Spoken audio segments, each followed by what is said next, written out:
رسول اللہ صلی اللہ علیہ وآلہ وسلم نے اپنی ازواج کی باریاں مقرر کی ہوئی تھی، باریاں۔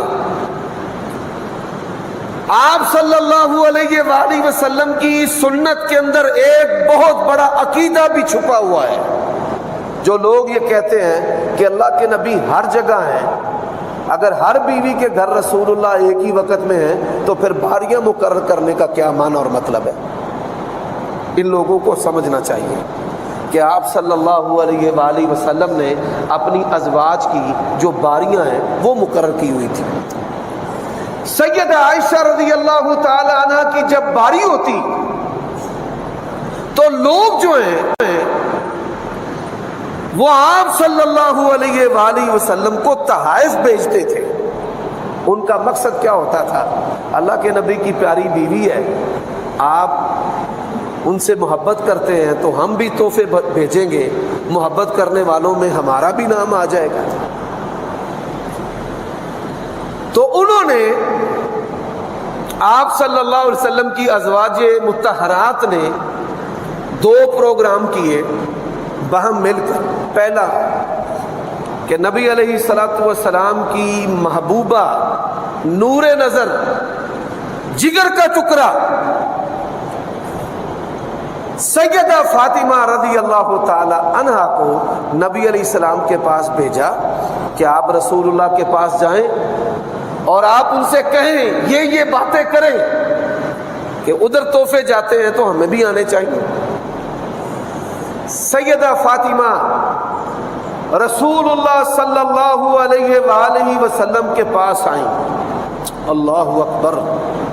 حضرات، اس حدیث کی وجہ سے امت کے محسنین اور محدثین نے لکھا ہے کہ حضرت عائشہ رضی اللہ تعالی عنہا کے ساتھ محبت کا اظہار کرنا فرض ہے۔ انسان کو بول کر کہنا چاہیے مجھے اپنی ماں، مومنوں کی ماں سیدہ عائشہ رضی اللہ تعالی عنہا سے محبت ہے۔ سیدہ فاطمہ، انہوں نے ازواج مطہرات کی جو شکایت ہے وہ نبی علیہ السلام کو سنائی۔ رسول اللہ صلی اللہ علیہ وسلم نے فرمایا لا تحبین ما احب، اے فاطمہ جس سے میں محبت کرتا ہوں کیا تو محبت نہیں کرتی؟ فرمانے لگی یا رسول اللہ میں محبت کرتی ہوں، اور بات وہیں پر ختم ہو گئی۔ جب بات محبت کی آئی تو یہیں پر بات ختم ہو گئی۔ اب یہ رسول اللہ صلی اللہ علیہ وآلہ وسلم سے اٹھ کر جب گئیں تو ازواج مطہرات نے پوچھا کیا بنا ہے؟ فرمانے لگی اللہ کے نبی نے کہا ہے اے فاطمہ جس سے تیرا باپ محبت کرتا ہے تو محبت نہیں کرتی؟ تو میں نے کہا میں بھی محبت کرتی ہوں، تے اگے گل کرن دا موقع ہی نہیں ملیا، میں اٹھ کے آ گئی ہوں۔ انہوں نے کہا اچھا۔ پھر نبی علیہ الصلوۃ والسلام کی 2 بیویوں کو بھیجا۔ سیدہ عائشہ رضی اللہ تعالی عنہا فرماتی ہے کوئی نبی علیہ السلام کی بیوی میرا مقابلہ اور رتبے میں، محبت میں، عزت میں، شرف میں نہیں کر سکتی تھی، ایک بیوی کر سکتی تھی، ایک بیوی۔ اللہ کی قسم ہے یہ حدیث اگر آپ پڑھیں آپ کا دل ہل جائے۔ حضرت عائشہ نے کہا زبان کی سچی، اللہ سے ڈرنے والی، صدقہ خیرات کرنے والی، اللہ کے نبی کی رضا کی متلاشیاں، آخرت کی فکر کرنے والی، بڑے بڑے تعریف کے جملے حضرت عائشہ رضی اللہ تعالی عنہا۔ یہ بھی بڑی بات ہے، بیویوں میں رقابت ہوتی ہے اور رقابت ہوتے انسان کی ایک بیوی دوسری بیوی کی تعریف کرے، یہ بہت بڑی بات ہے۔ ہر کوئی حضرت عائشہ کی تعریف کرے اور نبی علیہ السلام کی اس بیوی کے کیا کہنے کہ جن کی تعریف حضرت عائشہ کر رہی ہے۔ فرماتی ہیں سخیہ، حیا والی، رب سے ڈرنے والی، اللہ رسول کی اطاعت کرنے والی، آخرت کی فکر کرنے والی، بڑی بے مثال عورت۔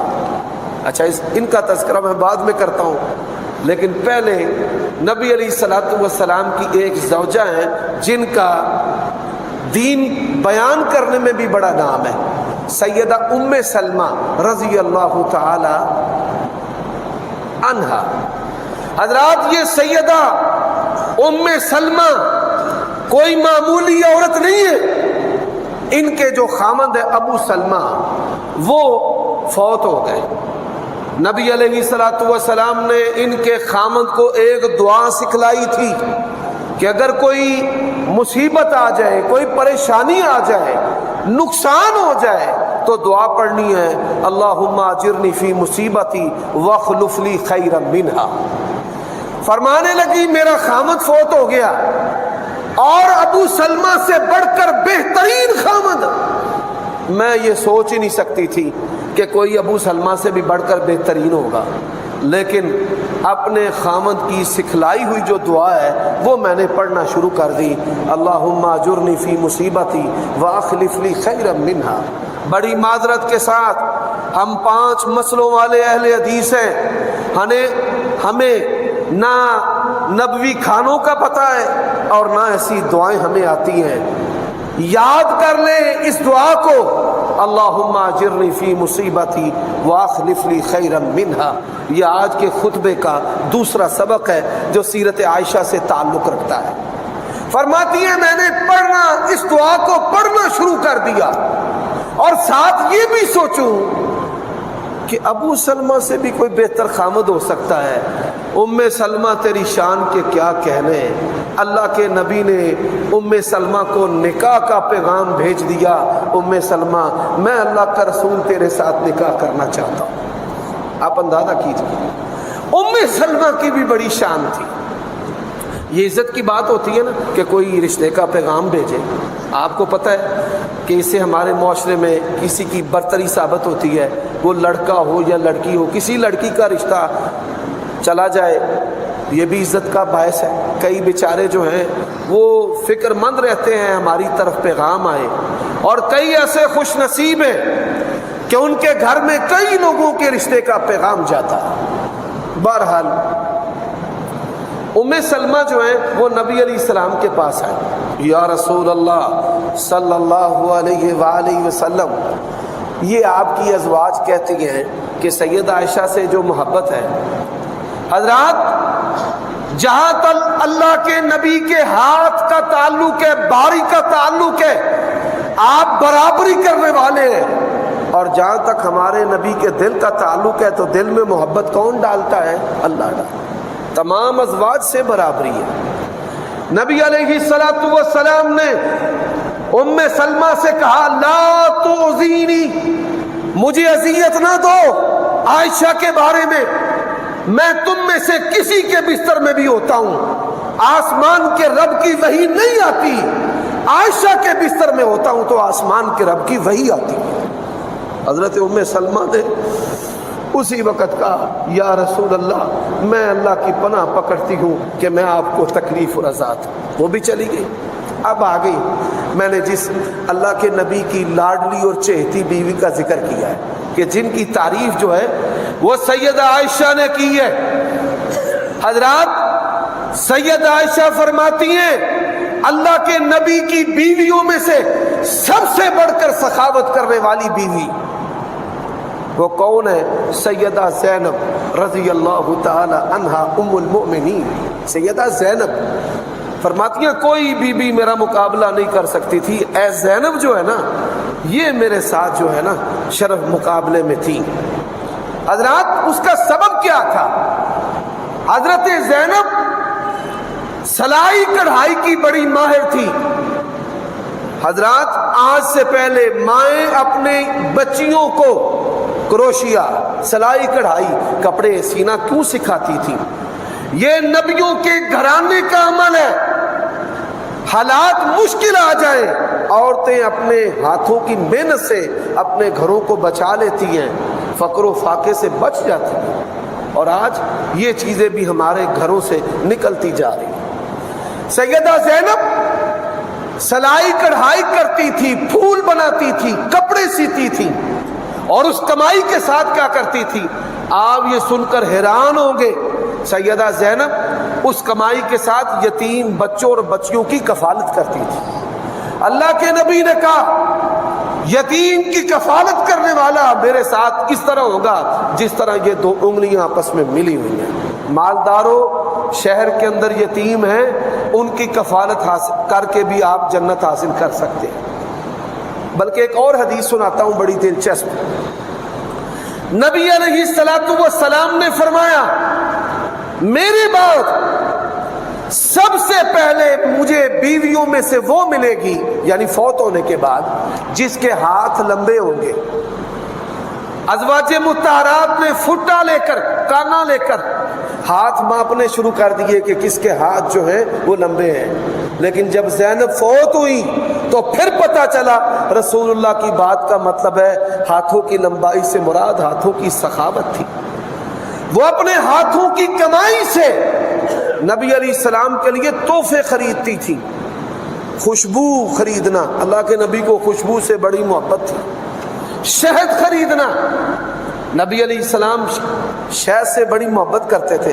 یہ صورت تحریم جو نازل ہوئی ہے یہ پھر اشارہ کافی ہے، آپ پڑھیں گے تو آپ کو پھر مزہ آئے گا کہ نبی علیہ السلام کے ساتھ آپ کی بیویاں کیسے محبت کرتی تھی۔ ایک نکتے نے مجھے محرم سے مجرم بنا دیا، ایک شاعر نے بڑی پیاری بات کی ہے، ایک نکتے نے مجھے محرم سے مجرم بنا دیا، ہم دعا لکھتے رہے وہ دغا پڑھتے رہے۔ نبی علیہ السلام کی بیویاں اپنی جانیں نبی پر قربان کرتی رہی ہیں، سب کچھ قربان کرتی رہی ہیں، اور یہ بدبخت کالے دماغوں والے، کالی زبانوں والے یہ صورت تحریم پڑھ پڑھ کر ان پر تان کرتے ہیں۔ اور ظالموں دیکھو تو صحیح سبب کیا تھا، نبی علیہ السلام کی محبت۔ ہر ایک بیوی کی خواہش تھی کہ اللہ کے نبی مجھے زیادہ وقت دے، میرے پاس زیادہ ٹھہرے، میں آپ کی زیادہ خدمت کروں۔ صورتحال تو ان کی یہ تھی۔ تو سیدہ زینب وہ گئی نبی علیہ السلام کے پاس۔ اب اس حدیث سے سیدہ زینب کی بھی شان معلوم ہوتی ہے اور حضرت عائشہ کی بھی۔ حضرت زینب گئی، یا رسول اللہ عائشہ کے بارے میں آپ کی بیویوں میں یہ بات چل رہی ہے۔ رسول اللہ صلی اللہ علیہ وسلم چپ رہے، پھر انہوں نے بات کی، پھر چپ رہے۔ اب حضرت فاطمہ کو بھی نبی علیہ السلام نے بیٹی تھی ایسی بات کہی کہ وہ چپو کو کہ کیا تو اس سے محبت نہیں کرتی جس سے تیرا بابا محبت کرتا ہے؟ انہوں نے کہا ہاں میں بھی محبت کرتا ہوں۔ ام سلمہ کو بھی چپ کرا دیا کہ تم میں سے کسی کے بستر میں مجھ پر وحی نہیں نازل ہوئی، عائشہ کے بستر میں وحی نازل ہوتی ہے۔ لیکن سیدہ زینب کو رسول اللہ نے جواب نہیں دیا۔ سبحان اللہ، اس کا سبب کیا تھا؟ سیدہ زینب کے بارے میں اللہ کے نبی کے دل میں احترام بڑا تھا۔ نبی علیہ السلام کے دل میں ان کا احترام تھا کہ یہ یتیموں کی پرورش کرنے والی ہے، ہر وقت اللہ اور اس کے رسول کی رضا کو تلاش کرتی رہتی ہے۔ یا رسول اللہ، پھر دوسری مرتبہ کہا یا رسول اللہ وہ نہ عائشہ کے بارے میں ازواج اس طرح کہتی ہیں۔ نبی علیہ السلام پھر چپ فرماتی، جب اللہ کے نبی چپ کر گئے یہ خاموشی بھی جواب ہوتی ہے۔ ضرور نہیں کہ انسان زبان بولے تو جواب ہے، خاموشی بھی ایک جواب ہے۔ فرماتے ہیں اللہ کے نبی، سیدہ زینب فرماتی ہیں اللہ کے نبی جب خاموش رہے تو میں نے بھی خاموشی اختیار کر لی کہ میں ایسی کوئی بات نہ کہوں جس سے نبی علیہ السلام ناراض ہوں، ناخوش ہوں، اور آپ صلی اللہ علیہ وسلم کی خاموشی کو عافیت سمجھ کر میں بھی واپس آؤں۔